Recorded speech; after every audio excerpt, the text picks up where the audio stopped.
Bismillahirrahmanirrahim.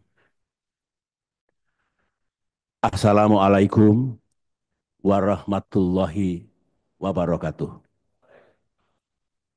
Salam sejahtera untuk kita semua.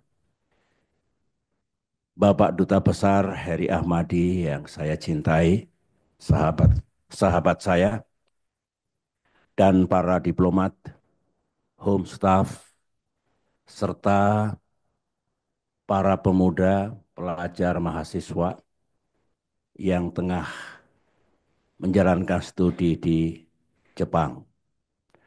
Yang saya hormati para editor dan penulis buku yang alhamdulillah hari ini dilakukan acara bedah buku. Profesor Takashi Shiraishi, Indonesianis senior yang juga dikagumi oleh banyak kalangan, bukan hanya di Indonesia tapi juga di negara lain. Profesor Jun Hona yang juga memiliki kedalaman pengetahuan tentang Indonesia dan Asia, Profesor Aizawa yang tadi sudah memberikan pandangannya, ini juga memiliki wawasan yang luas tentang not only democracy, tetapi juga hal-hal lain yang bagaimana sebuah negara dikelola, sebuah pemerintahan dijalankan. How the government works, how to run the government. Profesor Wahyu Prastiawan yang juga sangat menguasai persoalan-persoalan politik, ekonomi, dan demokrasi. Saya berterima kasih beliau semua bisa hadir pada acara yang penting pada hari ini. Jam berapa nanti sholat Jumat?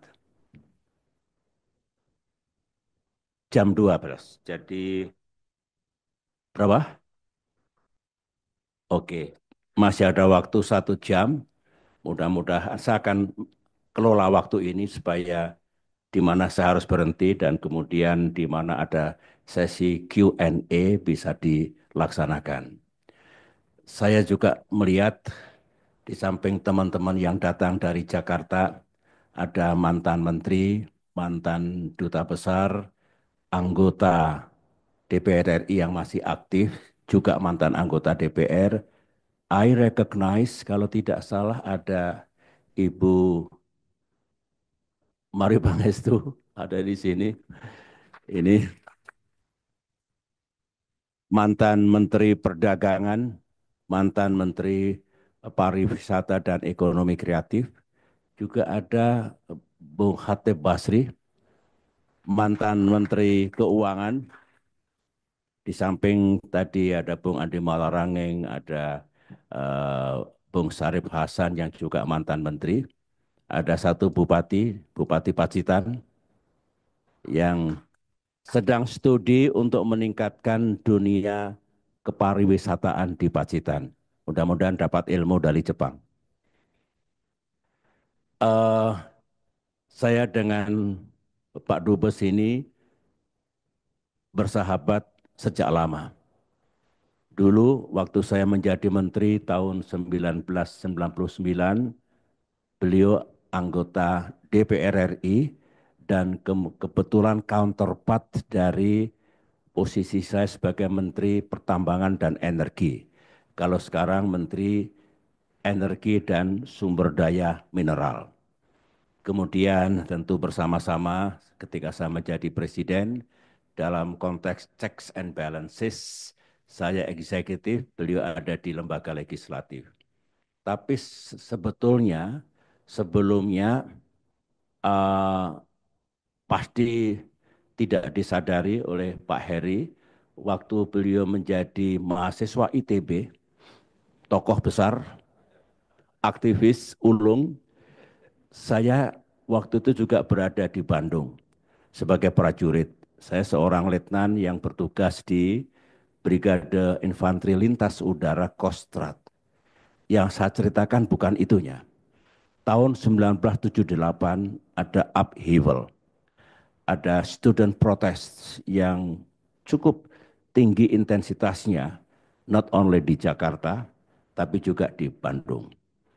Nah, waktu itu ada tensions yang tinggi antara tiga kampus ITB, Unpad, dan IKIP sekarang menjadi UPI.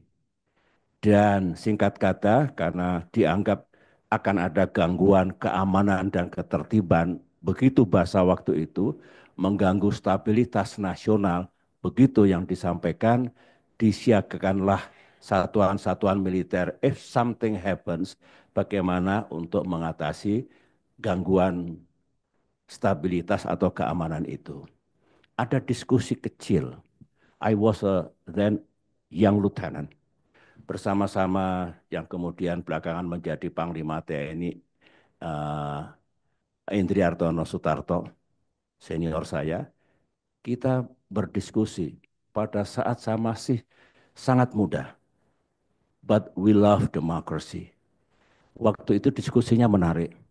Kalau yang disampaikan mahasiswa itu ekspresi dari freedom of speech, mengapa kita menjadi gusar? Kecuali kalau sudah melawan hukum, menimbulkan keonaran di sana sini, tentu tidak bisa dibiarkan. We have to respect the rule of law, but at the same time, we have to respect freedom of speech. Begitu cara berpikir saya, kami yang masih relatif muda sebetulnya, masih hijau dalam dunia politik. Tuhan Maha Besar, Alhamdulillah, pemimpin militer di Jawa Barat waktu itu, Jenderal Himawan Sutanto, memiliki pandangan yang sama.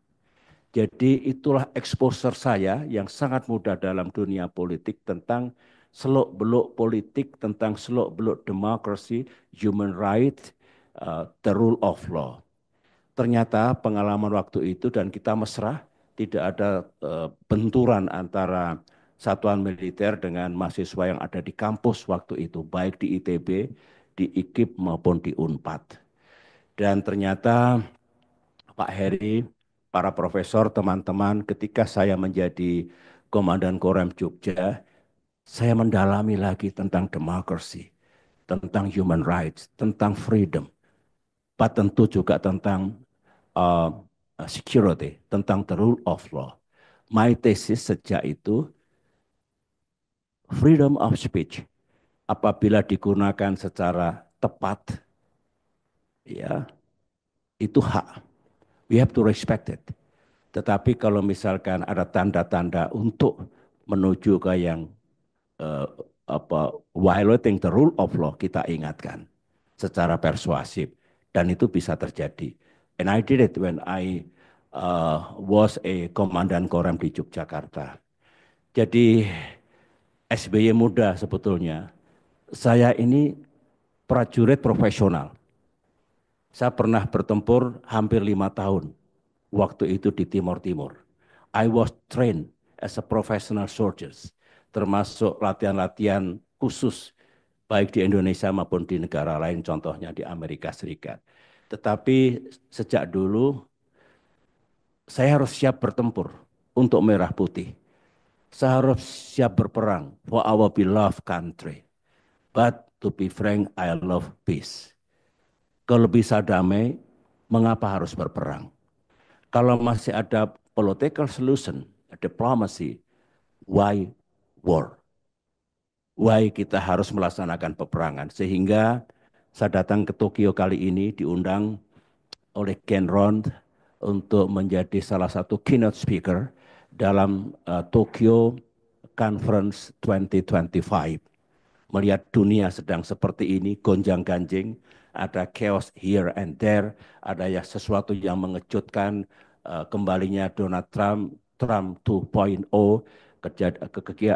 situasi di Ukraina, situasi di Timur Tengah, Gaza, dan so many places, so many issues. Oleh karena itu saya kemarin menyampaikan pikiran-pikiran saya dan kemudian di Grips juga begitu, saya bicara tentang dunia, tentang Asia Timur dan Asia Tenggara, tentang the possible partnerships and cooperation between Indonesia, between ASEAN and Japan and other countries in the region. Jadi menurut saya tetap ada kaitannya. Uh, Tadi sebelum datang ke sini, biasanya saya datang seperempat jam sebelum acara dimulai, tetapi tadi saya menjawab pertanyaan wartawan dari Asahi Shimbun dan semula dijadwalkan hanya 40 menit sampai 70 menit. So, pertanyaannya menarik, tough question, termasuk bertanya tentang TNI, Polri di Indonesia, bertanya tentang reform yang dulu dijalankan dan mereka melihat apakah eh, reformasi itu masih tetap dijalankan dengan baik di Indonesia, mereka tanyakan. Jadi sebelum nanti ada yang menanyakan, sudah ditanyakan lebih dahulu oleh teman-teman di Tokyo, di Jepang.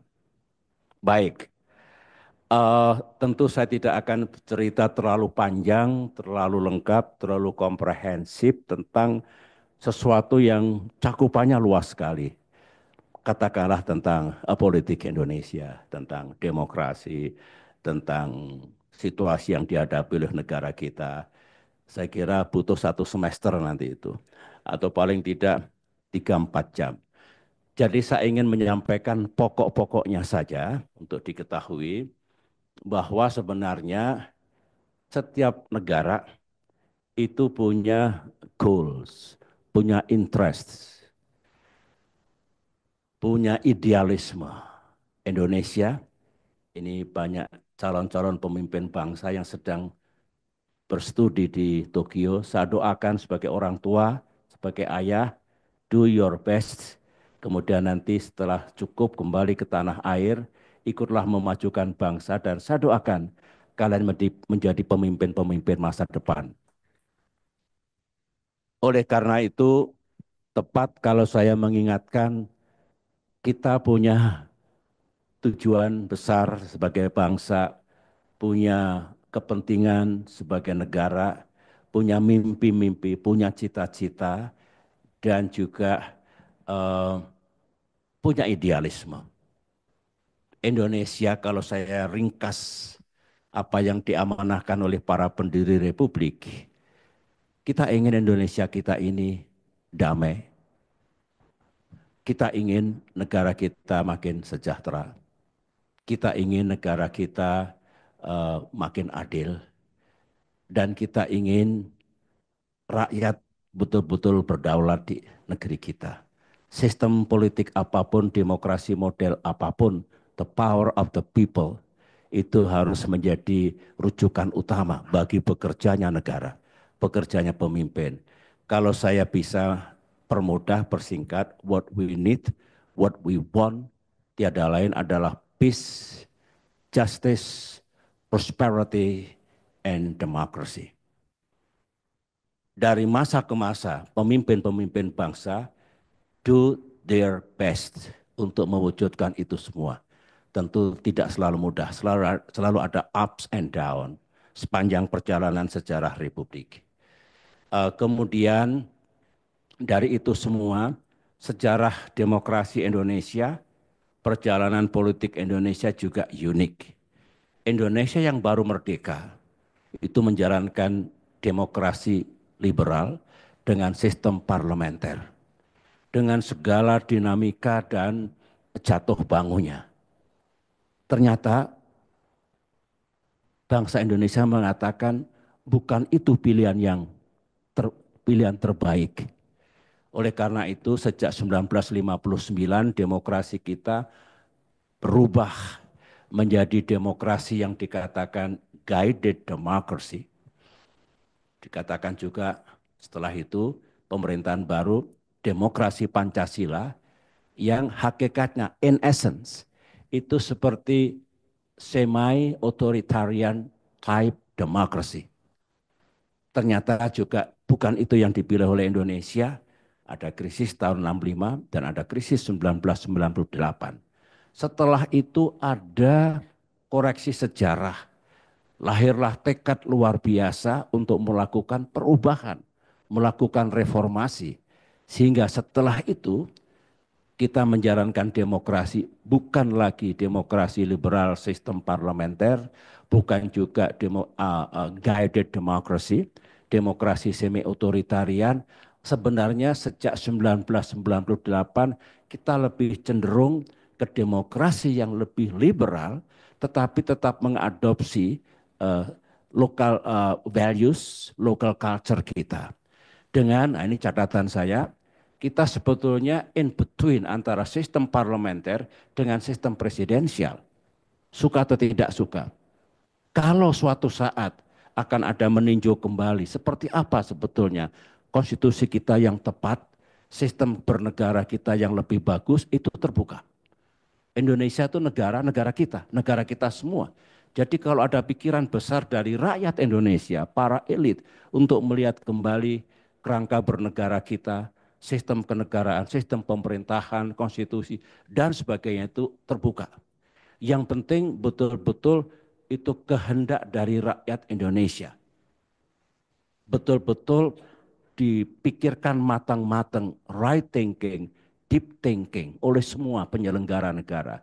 Sehingga kalau ada perubahan bukan kepentingan sesaat, bukan kepentingan orang seorang, bukan kepentingan partai-partai politik tertentu, tapi kehendak rakyat Indonesia. Begitu melihat atau kita menyikapi kerangka bernegara yang tidak alergi terhadap perubahan, tapi pastikan perubahan itu diperlukan untuk Indonesia yang lebih baik. Kira-kira seperti itu. Nah, dengan cerita saya yang seperti itu, mari kita lihat kalau kita khusus melihat our democracy. Banyak pertanyaan saat ini di seluruh dunia ada kemunduran demokrasi, setback, regressions of democracy around the globe. Konon Indonesia dilihat juga mengalami beberapa setback kemunduran. Saya tidak pada posisi untuk menghakimi dunia atau Indonesia kita seperti apa. Tapi dengan rasional, dengan kejernihan berpikir, dengan kejujuran kita, kita bisa mengatakan seperti apa kondisi demokrasi di dunia yang dipraktekkan oleh banyak negara, termasuk negara-negara besar yang konon dianggap sebagai champions of democracy, termasuk negara-negara besar yang lecturing us, menguliai kita. Begini demokrasi yang baik, begini demokrasi yang maju dan modern, dan sebagainya. Dalam kenyataannya, negara-negara itu tidak imun dari kemunduran-kemunduran dalam demokrasi mereka. Itu yang kita lihat. Kemudian banyak kejadian di dunia setelah Perang Dingin berakhir dan bahkan katakanlah 10 tahun terakhir, 5 tahun terakhir dan bahkan saat ini ketika ada kejutan-kejutan besar dari negeri Paman Sam yang menobatkan diri sebagai champions of democracy dengan apa yang dilakukan Presiden Amerika Serikat Donald Trump. That is our picture. Regional and national. Nah, mari kita lihat mengapa dulu dengan segala keterbatasan saya pelaku reformasi, baik reformasi ABRI, saya ketua tim reformasi ABRI bekerja selama 2 tahun untuk memastikan TNI Polri atau ABRI itu kembali ke tugas pokok yang diamanahkan oleh konstitusi. Berhenti playing politics, respect democracy. Itu hakikat dari reformasi ABRI dulu. Oleh karena itu tidak ada lagi fungsi kekaryaan, fungsi sospol, ada ratusan jenderal berada di mana-mana, itu dihentikan semua. Kalau ada tentara aktif yang cakap, yang diperlukan, bisa masuk ke pemerintahan dengan catatan pensiun, tidak lagi menjadi jenderal aktif. Itulah dulu konsep awal military reforms yang kita jalankan. Semangatnya jelas, konsepnya jelas, legality-nya jelas sehingga mendapatkan legitimasi yang tinggi. Dan itu segaris dengan amanah konstitusi dan undang-undang yang berlaku. Segaris dengan respect for democratic values. Segaris dengan apa yang dikehendaki oleh rakyat Indonesia. Itu. Nah, perjalanan sejarah negara manapun itu tentu beragam, unik, sesuatu yang sebelumnya tidak terjadi, mungkin terjadi. Nah, gangguan terhadap demokrasi itu bermulanya my own observations. Kalau pemimpin politik itu haus kekuasaan, tergoda oleh kekuasaan. Around the globe, banyak pemimpin, presiden, perdana menteri, siapapun, cenderung atau tergoda memperpanjang kekuasaannya, mengubah konstitusi, menambah masa jabatan, periode atau terms. Ada yang berhasil, ada yang tidak berhasil. Tapi the essence is ingin berkuasa lebih lama lagi. Ingin memiliki kekuasaan yang kuat sehingga bisa berbuat apa saja. Inilah the story of the absolute power yang pada hakikatnya rejected di mana-mana. Arab Spring tahun 2011 berguguran 4 negara. Husni Mubarak dari Mesir, Muammar Gaddafi dari Libya, Ben Ali dari Tunisia, Ali dari Yemen. Kebetulan saya pernah bertemu dengan 4 tokoh itu. Mengapa rontok? Karena ada perlawanan publik, kebanyakan dari mahasiswa, dari middle class, intelektual yang kebetulan menganggur, no jobs, kemudian ekonominya buruk, tiba-tiba melihat pemimpin politiknya punya kekuasaan yang mutlak, yang absolut. Terjadilah perlawanan publik dan tidak bisa bertahan. Jadi cerita ini pada hakikatnya kembali bahwa ya makin besar kekuasaan itu sebetulnya akan menimbulkan masalah. Power tends to corrupt. Absolute power tends to corrupt absolutely. Itu. Itu peringatan untuk siapapun who is holding power. Jangan melaksanakan penyalahgunaan kekuasaan atau abuse of power. Power harus didapatkan secara sah. Follow the constitution. Follow democratic way untuk mendapatkan power. Setelah power didapatkan, gunakan pula dengan baik. The exercise of power matters. Kalau tahu konstitusi, tahu undang-undang, mengetahui nilai-nilai demokrasi, akan tercegah dia menyalahgunakan kekuasaannya. Itu. Nah, kemudian di banyak negara terjadi hubungan tidak mesra antara the state and the people, antara pemimpin politik dengan the people on the ground, dengan elit, civil society. Nah, itu sebetulnya kalau resepnya for me adalah para pemegang kekuasaan ingat, jangan salah gunakan kekuasaan itu. Yang tadi itu. Tapi bagi yang punya kebebasan, ada juga aturannya. Sebab kalau kebebasan itu menabrak semua batas-batas kebaikan, itu juga bermasalah. Not only power, liberty too can corrupt. Absolute liberty can corrupt absolutely. I love freedom of speech. Saya tentara, saya jenderal. Tapi I respect freedom of speech. Tapi gunakan freedom of speech secara tepat, secara bertanggung jawab, tidak menghancurkan negaranya, tidak membuat anarki, dan disampaikan secara civilized. Banyak cara to express your aspiration, your want, ya, your freedom, tetapi secara civilized. Kuncinya di situ. Kalau terjadi seperti itu, demokrasi akan lebih matang. Tidak akan terjadi gangguan-gangguan atau setback terhadap demokrasi. Democracy of course is not only about freedom of power. It is about kepatuhan pada peranata hukum, respect to the rule of law, free and fair elections, konstitusionalisme, patuh kepada konstitusi dan segala turunannya. Kemudian juga checks and balances yang baik. Tidak boleh eksekutif kuat sekali, legislatif sebagai rubber stamp.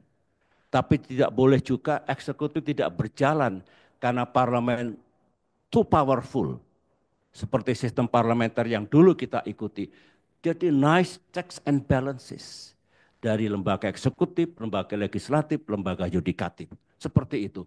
Kalau fundamental demokrasi seperti itu terjaga, percayalah, politik bisa gaduh, mungkin ya, tetapi tidak akan menjadikan sebuah negara kolaps, jatuh, seperti pengalaman banyak negara, seperti yang kita alami Prahara Besar 1965 dan 1998.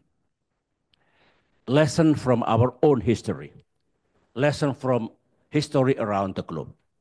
Oleh karena itu, tidak ada resep ajaib, tidak ada jalan pintas, not to be taken for granted. Kita pernah menjadi negara demokrasi maju akan tetap terjaga seperti itu, karena sahabat saya Barack Obama mengatakan, agar demokrasi itu terjaga, we have to fight for democracy. Kita semua yang menjaga, semua. The people of Indonesia, kalau kita bicara our democracy. Mari kita jaga. Fight for democracy. Fight against sesuatu yang merusak demokrasi, yang merusak konstitusi, yang merusak kerangka bernegara, yang merusak adanya checks and balances, yang merusak tatanan bernegara yang baik, and so on and so on. Seperti itu. Sebagai orang tua, sebagai former leader, tentu saya wajib mendukung pemimpin-pemimpin setelah saya, termasuk sekarang Presiden Prabowo dan Presiden manapun, dengan hope, and I should be part of the solution.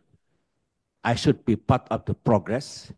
If everything is going well, sesuai dengan mimpi bangsa kita, sesuai dengan tatanan kerangka bernegara, akan sangat happy kalau misalkan ada tanda-tanda, ada sesuatu yang tidak dikehendaki oleh rakyat, morally, saya harus menyampaikan dengan cara yang baik, tidak harus di depan pers, tidak harus saya ingin show up, lebih bagus saya behind the scene dengan niat yang baik, dan alhamdulillah jalan itu sebetulnya tersedia. Tetapi saya masih punya harapan yang baik bagi negeri kita.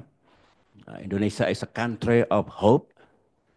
Meskipun harus kita pastikan masa depan kita bagus, masa depan kita tidak gelap, masa depan kita cerah. Kita semua, mulai dari presiden sampai para pemimpin paling depan, the people of Indonesia, all elements of the society, bersama-sama do something, not only say something, tapi betul-betul berbuat membuat Indonesia kita cerah, tidak gelap. Membuat someday Indonesia menjadi developed country. Saya tidak terlalu suka kalau seolah-olah 20 tahun lagi kita menjadi developed country. Menjadi negara maju panjang, syaratnya banyak. Jadi lebih bagus kita lebih konservatif, doa pada Allah, ya Allah, dengan semua kerja kita mudah-mudahan di akhir abad 21 ini Indonesia menjadi negara maju. Indonesia emas menurut saya possible. Tidak ada yang tidak possible. Cuma harus tahu syaratnya ada, imperatifnya ada. Yang harus kita laksanakan real seperti itu. Oke, saya sudah sampai di situ, tetapi saya minta waktu 10 menit lagi. Kira-kira kalau dikaitkan dengan buku tadi, terima kasih. Buku ini ketika saya baca kembali, saya senang. Karena ternyata para profesor ini mengajukan pertanyaan yang berat, yang tidak mudah, yang menguji kejujuran saya, yang menguji memori saya, dan menanyakan kalau saya mengambil keputusan X atau menetapkan kebijakan A, yang ditanyakan why? Mengapa saya mengambil keputusan itu? Inilah indahnya logika, the story, the issue of the why, not only the what. Kalau what-nya bisa dilihat dari buku sejarah, dilihat dari sumber manapun, tapi beliau menggali saya mengapa keputusan itu diambil. Apa pertimbangannya? konteksnya seperti apa, dan ingin tahu risk-nya, cost-nya yang selalu ada sebagai politisi, sebagai top policy maker, sebagai top decision maker di Indonesia. Itulah yang saya suka. Nah, setiap penggal sejarah, apakah saya masih di militer, apa setelah menjadi menteri, apa setelah menjadi presiden, kepada saya diajukan pertanyaan-pertanyaan, to be frank, itu tough questions. Oleh karena itu ketika akhirnya buku itu terwujud, alhamdulillah, puji Tuhan, ternyata saya punya peluang besar untuk memasukkan di situ. Ini untuk anak-anak saya, para mahasiswa. Saya ini belum membuat memoir. Saya belum menulis autobiografi, not yet. Sebetulnya dulu ini mengharukan ketika saya bersama almarhumah Ibu Ani pada tahun 2019 awal di Sumatera Utara. Ibu Ani mengingatkan saya, Mbok dibuat memoir, Mbok dibuat biografi, nanti keburu lupa, dan seterusnya, dan seterusnya. Saya temani nanti untuk menulis biografi. Tapi Tuhan menakdirkan lain. Setelah bicara itu, pulang dari Medan, Ibu Ani divonis sebagai mengidap kanker darah. Dan kami 4 bulan di Singapura, Ibu Ani dipanggil oleh Allah. Dan setelah itu menulis memoir yang diamanahkan, rasanya masih berat karena I was so saddened ya, dan dalam healing proses saya udahlah biar ngalir dulu. Justru yang saya tulis uh, tentang Ibu Ani. Jadi buatnya saya utamakan memoir about her, not about me. Nah, di tengah keadaan itu datanglah para profesor ini yang seperti menjawab keinginan almarhumah supaya saya menulis memoir. Buku ini sebetulnya, kalau saya menulis memoir, isinya juga itu. Karena setelah 10 tahun saya mendapatkan amanah dari rakyat, saya ingin melaporkan kepada rakyat what I had done in 10 years time dari berbagai sisi penugasan saya. Dari sisi politik, ekonomi, keamanan, diplomasi, justice, decision making, policy making, dealing with crisis, banyak sekali crisis, tsunami, global economic crisis 2008, 2009, banyak sekali. Jadi subhanallah ini ternyata ibaratnya sebelum saya sempat menulis biografi, my own memoir, ini sudah menjadi pengganti demokrasi. Pengganti memoir saya. Saya berhenti di sini, tetapi yang muda tetaplah optimis memandang Indonesia masa depan. Bisa saja jadi dalam perjalanan sejarahnya ada masa-masa mendung, ada kabut, ada pasang dan surut, tetapi Indonesia is a great country. Di tangan pemimpin yang punya visi, yang punya integritas, yang cakap memimpin dan mengelola kehidupan bernegara kita, ditambah dengan human capital yang makin luar biasa unggulnya, persatuan kita, kerukunan kita, tidak boleh Indonesia divided seperti negara-negara yang lain yang sudah terbelah, tidak mudah menyatukannya kembali. Itulah syarat yang harus kita penuhi kalau kita dreaming Indonesia suatu saat menjadi negara maju. Kalau Indonesia emas itu akan diraih nanti sebagai hadiah kemerdekaan, 100 tahun Indonesia merdeka, dan setelah itu bisa diwujudkan. So, tetaplah optimistis melihat masa depan. Tetapi itu tidak datang dari langit. Bukan hadiah. Harus dengan ibaratnya keringat kita, istilah dulu blood, sweat, and tears. Dengan semuanya itulah kita bisa punya masa depan yang baik. Terima kasih. Nanti saya siap bersama para profesor untuk menjawab pertanyaan dari floor. Thank you.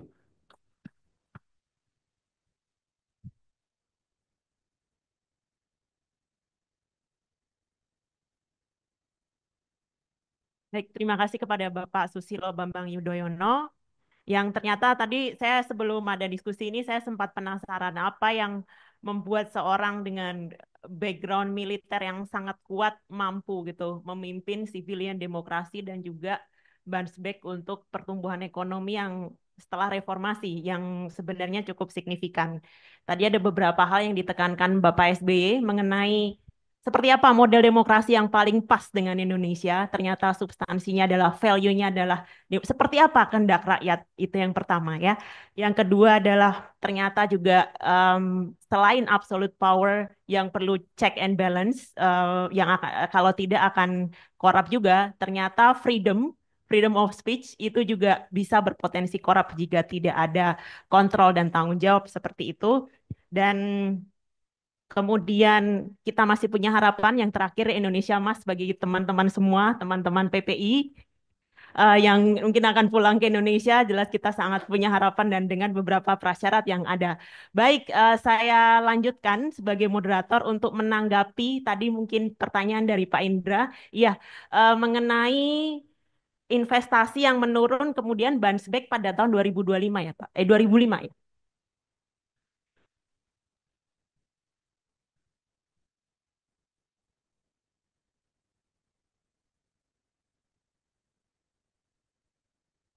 Dari investasi kita. Dan kalau teman-teman ingat 2001, 2002, 2003 itu ditandai dengan outflow dari tiga investor besar, Sony, Reebok, dan Nike, dan kemudian menyebabkan totally banyak sekali pengangguran. Dan saya ingat sekali karena kebetulan Pak Presiden, saya waktu tahun 2003-2007 juga kuliah di sini. Jadi waktu pertama kali memilih Bapak pun saya pemilihnya di sini Pak, 2004. Ah, itu saya bocoran sedikit Pak.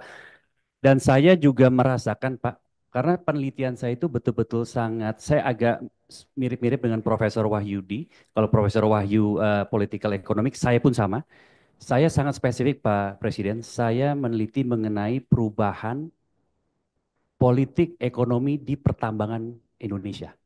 Dan saya mengambil case study-nya Inco dan KPC, satu lagi Newmont Batu Hijau. Jadi sangat spesifik. Jadi itu saya ingin tanyakan, karena saya melihat itu bounce back. Begitu Bapak SBY terpilih, tidak lama 2005, 6, 7, itu terjadi bounce back yang cukup signifikan dari investasi Indonesia yang tadinya minus. Itu saya Baik, Pak. Terima kasih. Bapak SBY mau ditanggapi Pak? Iya.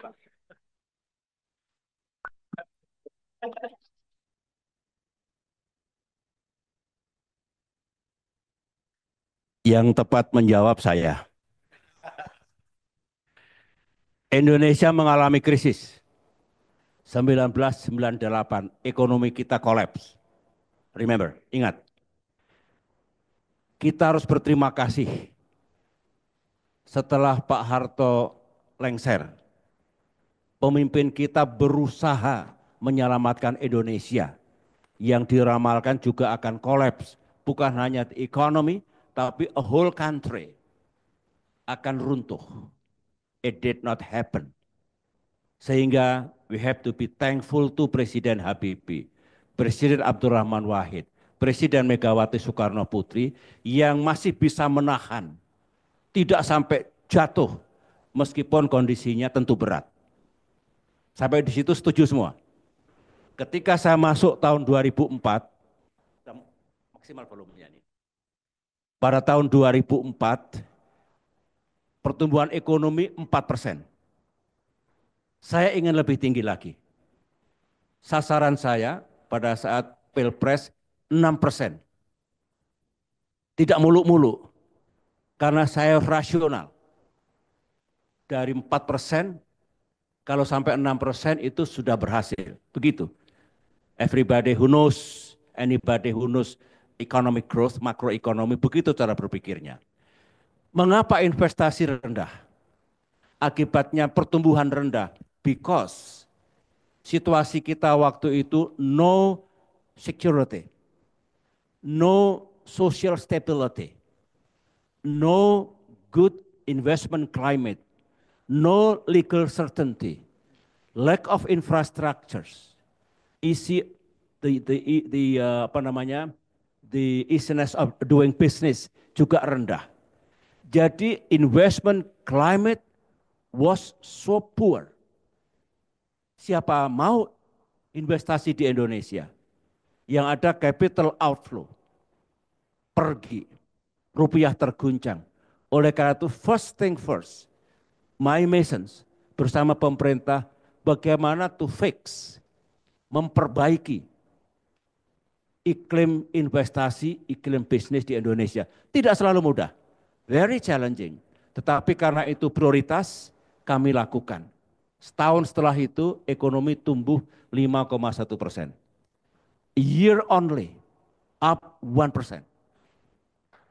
Oke, jadi dan itu kita jaga selama 10 tahun. Oleh karena itu komponen pertumbuhan itu pertama konsumsi rumah tangga. Kalau pengangguran banyak, PHK masih terjadi, daya beli rendah, tidak akan ada pertumbuhan. Ini harus kita sadari, ekonom mesti tahu. Harapan saya pemerintah dan kita semua tahu, perbaikilah konsumsi rumah tangga ini. Government spending, kalau terbatas karena utang kita ternyata makin tinggi terakhir ini, penerimaan kita kurang, pajak kita kurang, ya spendingnya kurang. Jaga government spending. Yang ketiga, ekspor kita harus mengalir. Jangan lebih tinggi importnya dibandingkan ekspornya. Kemudian investasi. Nah, kalau ke depan Pak Prabowo ingin pertumbuhan tinggi, maka syaratnya naikkan semua tadi itu. Termasuk investasi, hilirisasi, industrialisasi must be really successful. Ini pekerjaan rumah, tidak mudah tetapi jalannya itu. Tidak mungkin ada cara lain tiba-tiba datang dari langit, tidak mungkin. Oleh karena itu, know your problems and find the solutions. Economic policy itu apa? Adalah solutions to economic problems. Saya yakin pemerintah ini bisa. Presiden Prabowo bisa. Masih ada resources yang dimiliki, political resources and economic resources to overcome the situation, to stimulate our economic growth in the years to come. Itu rahasianya dan bukan rahasia. Saya kira semua bisa melaksanakan dengan itu. Kita ingin ekonomi kita tumbuh. Kalau tidak tumbuh, tidak mungkin pekerjaan makin bertambah. Nanti pulang ke Indonesia bisa menganggur. Harapan kita pulang di Indonesia ada job, betul? Nah, oleh karena itulah menurut saya ekonomi tumbuh, pekerjaan bertambah, itu hukum Ogun dalam teori makroekonomi. Kalau ekonomi tumbuh, everybody will be happy. Dan itu bisa. I trust Pak Prabowo dengan pemerintahannya bisa lebih fokus, bikin policy yang lebih tepat, dan insya Allah semuanya akan mengalir dan menjadi bagus.